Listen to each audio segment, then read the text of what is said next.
Raygun's performance was no doubt the defining moment of the Paris Olympics. Athlete from down under that everyone is talking about. The Raygun situation, it's quite controversial. She did this.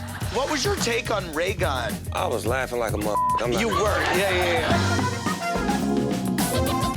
When I watched Rachael's performance for the first time, I remember thinking, oh, that's unusual. We're probably not going to be winning a gold medal in this one. I was a bit speechless at how many animals we were seeing in one battle.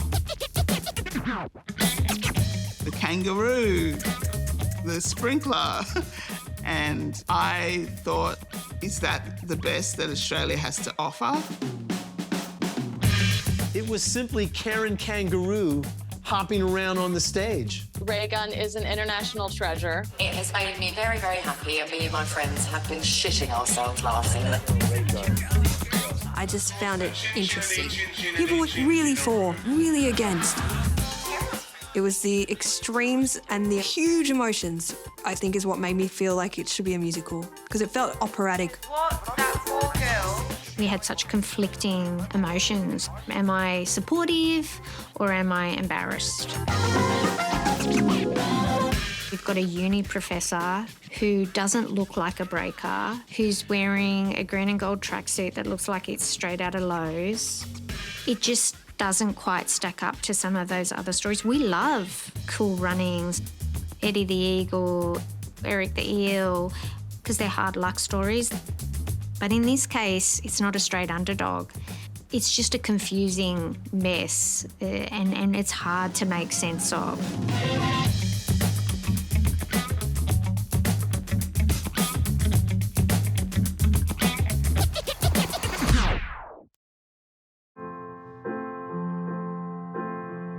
You might remember the breakdancer who almost broke the internet over the summer. Well, someone had the bright idea to stage Raygun the musical, which sounds like it could be pretty funny.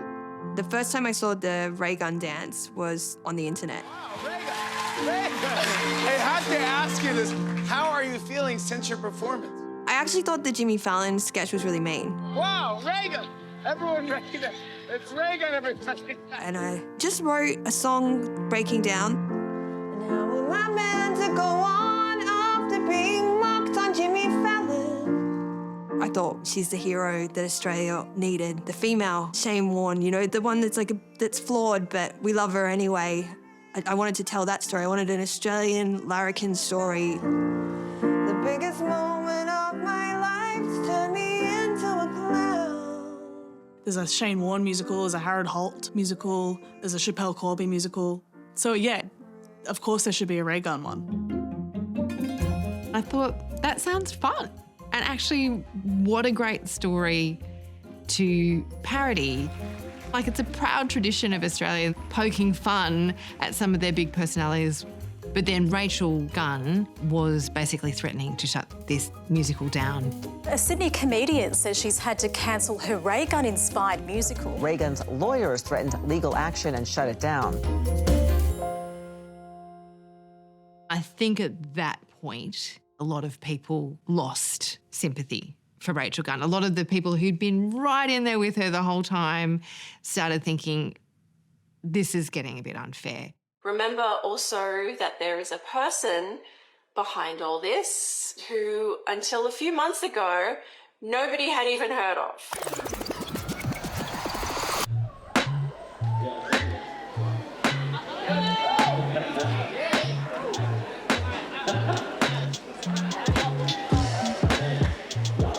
My name's Rachel Gunn. I am a lecturer at Macquarie University. And I also go by the name Raygun, and I will be representing Australia at the Olympics later this year in breaking.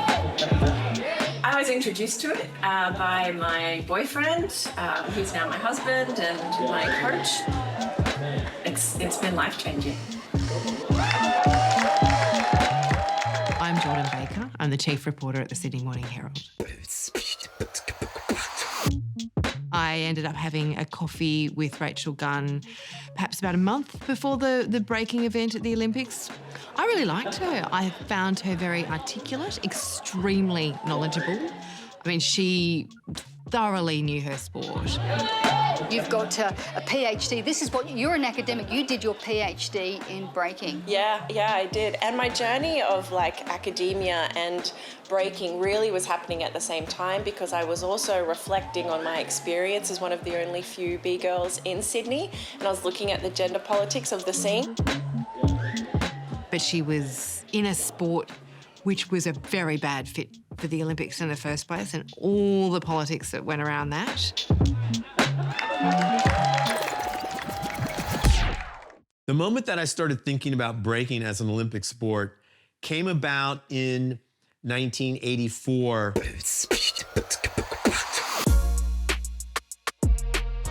I just wrote down on a white piece of paper a proclamation. We, the New York City Breakers, believe that breaking should be an Olympic sport, et cetera, et cetera. It's actually something that's in my book. We see break dancing. Of course, break dancing is a pejorative now. You're not supposed to say break dancing, you're supposed to say breaking. We see break dancing as a future Olympic sport and ourselves as pioneers in making this dream a reality. The Olympic Organising Committee, the Paris Organising Committee, wanted to attract younger people, younger, more diverse people to watch the Olympics. And so they got behind breaking.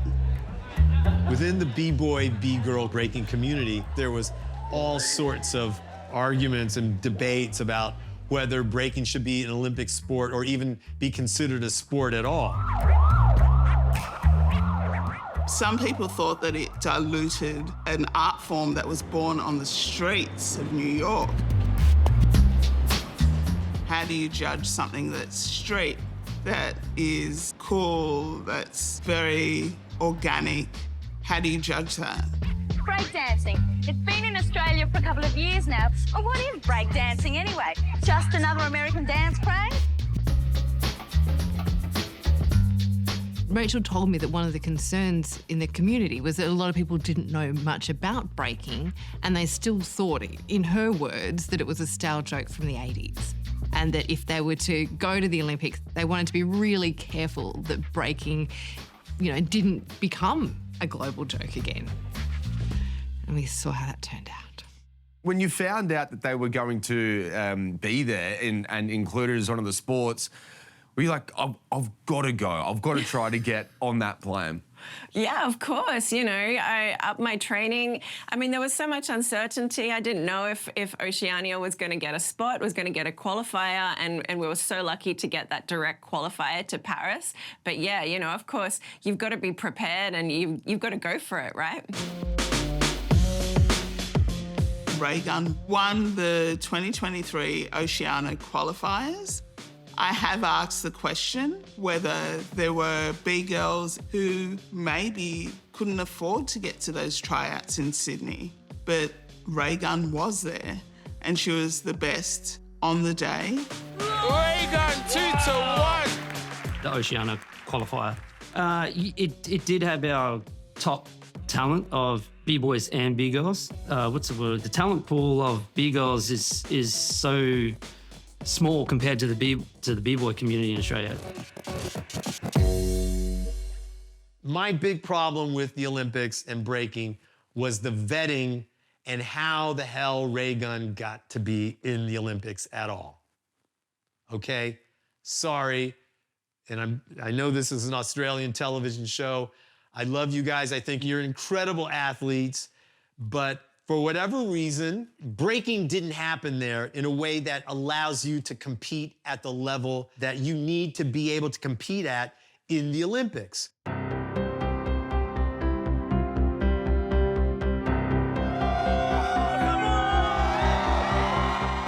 So the breaking was in the final few days of the Olympics. So I went down there and I didn't know what to expect. It was kind of sport, theatre / nightclub. I was in my apartment in New York, ready to watch breaking in the Olympics, and I was rather excited. This was 40 plus years of my dream coming true.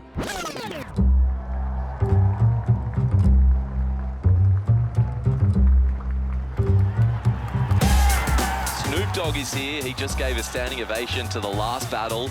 So don't tell me there isn't a good atmos. You can hear the DJ in the background. So Raygun is out there at the moment. She's against a 21-year-old, the American B-girl called Logistics. She had 3 what they call sort of dance battles, and they ham up a kind of opposition to each other. Raygun, she's gone down 2 sets to love, so it's going to make it tough for her. Looked like someone dealing with bed bugs. Goodness me. Some of the moves I haven't seen her really do in the past. I saw it a little bit out of place, almost maybe like a bit of a nervous reaction maybe. I was never going to beat these girls on what they do best, the dynamic and the power move. And so I wanted to move differently. I wanted to do something artistic and creative. In the immediate aftermath, there was a lot of mockery. Grab yourself a bag of popcorn and enjoy the memes. This morning in the breakdancing, it was an incident involving an Australian athlete. And I use the term athlete very, very loosely. That was embarrassing for Australia. That whole performance was the worst thing I've ever seen. You suck. You're so bad at breakdancing. I find it really interesting in terms of what it says about us as Aussies. It's clear that it really touched a nerve around our cultural athletic identity. We really pride ourselves on our sporting prowess, particularly on a world stage. It was our best performing Olympics. Yet that was somewhat overshadowed by this moment of a routine that looked more Indepth than Olympics. Her performance didn't show anything that belongs on an Olympic stage. Kangaroo, Australia, Raygun. A lot of people miss that. I think the other thing that it did, it was this cultural cringe moment that made us feel like, oh God, pulls us back into those sort of Croc Dundee time, or right back then, those stereotypes. I was definitely one of those people that laughed at the memes. But I was surprised at how quickly it started to turn nasty and how angry people were about it. And that's what I really struggled to understand. This has nothing to do with sex. This has nothing to do with culture. This has nothing to do with skin color. If you suck, you f***ing suck. I think there was a sense a lot of it was driven off our shores. And part of this may have been due to the fact that it crossed over into some cultural politics in the US. My personal opinion is that she never should have been on that stage. She could have said, hey, you know what? This is out of my league. I shouldn't be on this platform. Bow out next time. The anger that came from Raygun's performance at the Olympics, I think it comes from a lot of different places. A slice of that pie came from people who knew what breaking was, saying, wow, you know, that's not great breaking. Part of the magic of hip-hop culture is the fact that it was created by marginalized teenagers. Poor and working-class Black and Puerto Rican kids who came from nothing. So there are all kinds of culturally sensitive issues around it. And her being white and Australian and jumping around like a kangaroo, that's gonna be a loaded gun. So in the end of the day, whether she intended it or not, the end result was mockery. She has a PhD in breakdancing, which is also something that just feels weird. And if she has this PhD in studies of things like breaking and hip-hop culture and all that, she should know better.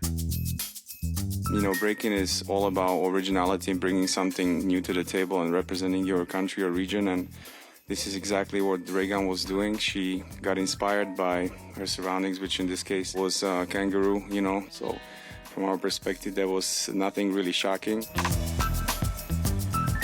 Have you got a message for the people who've been writing stuff online, guys? She was understandably silent in the days afterwards. Yes, Rachel didn't get a point yesterday, but she was there doing her best. Anna Mears, the chef de mission, did come out with quite an impassioned defence and saying, can everyone please just sort of back off? I feel very disappointed for her that she has come under the attack that she has. Raygun had a crack. That is in the Australian tradition of people having a go.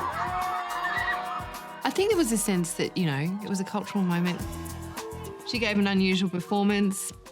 It was fun. We'll rally behind her. Breakdancer Raygun received a rapturous reception from her Australian teammates as they headed to the ceremony. A lot of us were hoping that she would sit down and do an interview at that point to perhaps take some of the heat out of it, or at least address some of the questions that have been asked about it. But she didn't. And it left a lot of room for a lot of speculation, falsehoods, and a lot of highly, highly defamatory, nasty, unfounded allegations. It turns out she may have kind of cheated in a sense to get herself there at the Olympics. By stepping on the backs of more talented but underprivileged minorities. She set up her own governing body of breakdancing and manipulated the system. Her husband is the head of the committee. I have wondered whether there was an element of misogyny in this, whether if a bloke had done something like that, whether the reaction would have been quite as vicious. So I hadn't had any contact with Rachael to that point. I had been sitting back and watching just this absolute onslaught and barrage of vitriol and hate and anger directed at this poor woman. So yeah, that's why I asked her if she would like some public support, because in my mind, she didn't intend any harm to anyone. Today, I would like to correct some of the main myths that have been attributed to her. So the Raygun myths. Raygun is the reason breakdancing is not in the LA 2028 Games. Completely false. Breaking was taken out of the Olympics for LA way before Paris came around, so it had no bearing on that. She and her husband, who was her coach, rigged the selection process. Rachael's husband is a breakdancing coach and is her coach. He is not officially involved with Oz Breakdancing or Sport Dance Australia in any official capacity. She qualified for those Olympic Games fair and square. There was no conspiracy. Hi everyone, Raygun here. I just want to start by thanking all the people who have supported me. I'm glad I was able to bring some joy into your lives. That's what I hoped. I didn't realise that would also open the door to so much hate, which has frankly been pretty devastating. I wasn't really anti or for, I was just fascinated observing. Because I was like, I wonder how long this is going to play out for. In the last year, I have trained my hardest, but if that's not good enough for someone, what can I say? Raygun never backed down. And I was like, I love this. This is such a interesting thing from a woman. Women don't usually behave like that publicly, and I was so excited that there was one around my age doing that. And then I found out she was from Hornsby, which is near where I grew up, and I was like, oh my God, I'm obsessed. Like, I have to know everything. Read a bunch of articles, tried to read as much of her thesis as I could, understand, tried to get an idea of her way of thinking, how she got into the scene. And I was so proud of how she handled it, and it made me wish I'd been a little bit more like that when my incident had occurred. Yeah, what happened to Steph, she was just in this video with a fellow comedian. They posted it online. The idea of the video was try not to laugh. She achieved that. What do you call a dog that can do magic? What? A labracadabrador. And it just ended up on the side of social media and of the internet where men are just so angry that women are in comedy point blank anyway, and the comments just got worse and worse and more violent and more degrading as time went on and as the video went more viral. I think it has 150 million views across all platforms. song I wrote, and it's just called Actual Comments on a clip of my comedy. Yeah, so technically I didn't write it. A bunch of men did. Men get comments like, that joke sucks, you're not funny, but it's not gendered. We get, women aren't funny, kill yourself. Looks like your resting bitch face was a person. Wouldn't touch her in the dark, lesbian, question mark. It hurts more than you think it's going to. I think that's why I was so fascinated by her. Because when it happened to me, I was so scared and I wanted to hide. And the fact that she was like, nah, I was great, you guys just don't get it. So I was sort of in awe of her. Who writes that? So I started writing the musical, just working on it non-stop. What do I do? I pictured her looking at me the whole time I was writing it because I wanted to be able to do it in front of her.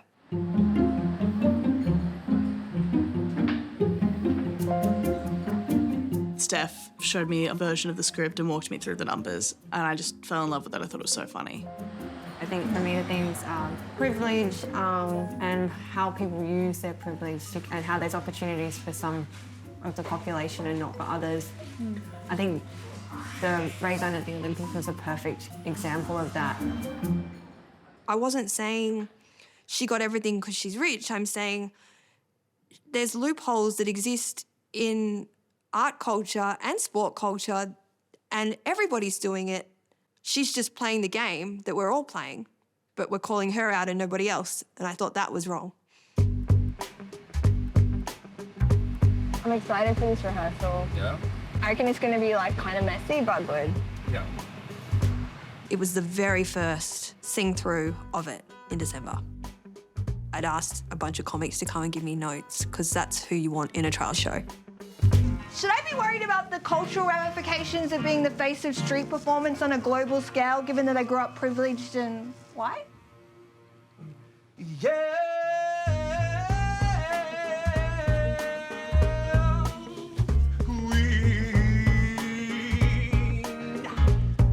The day before we were supposed to go on stage, Steph sent us a message saying, "I'm so sorry, guys.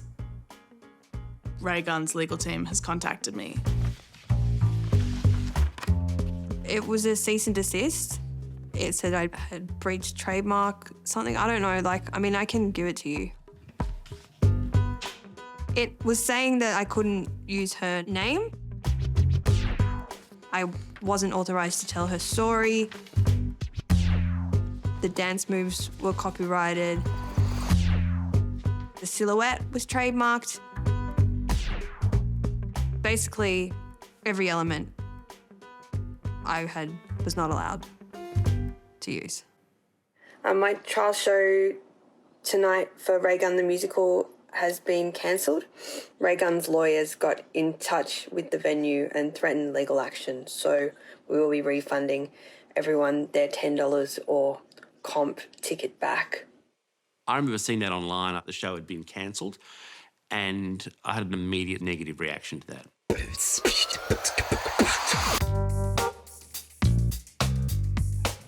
For almost 7 years, I was the head of comedy at the ABC. I'm very, very sort of pro free expression and free speech, and I thought it was a staggering overreaction. Steph and I spoke, and my wife was at home, I think it was a weekend, and I dragged her into the call. My wife sort of took it over from there. I'm a lawyer. I practice mostly in media law and intellectual property. What was unusual about this was that it was a very strong, aggressive claim to make against something that Australians hold dear, and that is their comedians, and especially comedians who are poking a bit of fun at something that is iconic in Australia. They also said I wasn't allowed to do the dance. I mean, that's an Olympic level dance. How would I possibly be able to do that without any formal breakdancing training? What do you mean it's been banned? Well, Raygun's lawyers have gotten in touch. There's an issue around... Raygun had lawyers? Raygun has lawyers. I tell you what the issue is, though, Sally, it's trademark. And they were also worried that I was damaging her brand, which I would never do. She doesn't need me to do that. Steph was worried. Nobody likes getting legal threats, but I said from a legal point of view, I didn't think that she needed to make many changes at all. There's an exception for works of parody, and this was clearly going to be a parody, so I don't think she needed to be scared of that. But she was happy to change the name of the show. We've changed the name from Raygun the Musical to Breaking the Musical. I agreed not to use her name and not to use the silhouette and not to use the dance in the sequence that it was performed at the Olympics. I had been very much Team Rachael from the beginning. But when the heavy-handed legal threats started coming, it seemed mean-spirited. It seemed like that she was no longer kind of even remotely trying to lean into the joke. And if there's one thing Australians can't stand, it's people too big for their boots who can't have a laugh. Oh, off! You can't own that. On every level, this makes you look really, really bad. Eddie the Eagle came dead last in ski jumping at the Olympics. He laughed at himself. Eric the Eel, he also came dead last. These were people that were able to appreciate that they weren't the best out there, but they gave it a shot. So I think a lot of it has to do with attitude. And so the fact that the lawyers got involved to try to maintain Raygun's image and her brand kind of irked a few people. Yes, I've trademarked my name and my now famous kangaroo silhouette pose. Not being able to take a joke is not what the issue is here. This has also never been about the money. People assumed that we had developed it, that we had approved it, and it damaged many relationships, both personal and professional.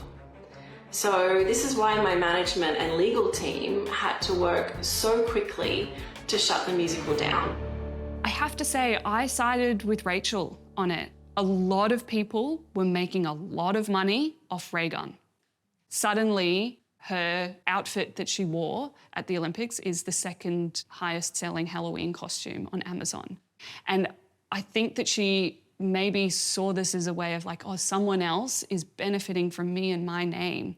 And of course you can want to protect that, especially after all that she had been through. Because the whole show rhymes, every name change had to still rhyme, otherwise I would have had to redo the whole script. So Raygun became Spraygun, her husband Sammy became Shammy. It's just added more room for gags. I think the show's better now. Webster's dictionary defines breakdancing as... Freeze her, break and listen. I gotta do a rap like in Hamilton. Here to tell the whole damn nation why we enjoyed the humiliation of that white lady. I would have said collaborate, get in on the joke. I think by not being part of it, you're leaving a void for someone else to tell your story. And fine, we all had a bit of fun at her expense. But let's hear a sample of some of those comments. She's a dance Karen, she a spray gun, a middle-aged white woman, yuck, what a bitch. Raygun's been through a lot, but a little bit more vulnerability, showing us that she is a porous human being. Might have helped people warm to her a bit more, but I feel really uncomfortable saying that as a fellow female. 5, 6, 7, 8. Pause to the left, pause to the right. Pause to the left, now lift your knee high. There is no playbook to navigate that happening to you. And I think time takes the sting out of these stories. Straighten your cap, act like you've won. I think at some point she'll either write her story or tell us her story as it happened. No spin, no worry about commercialisation. And I think people will empathise with her. She will be fondly remembered eventually. If you're the only one having fun, you're doing the spray gun.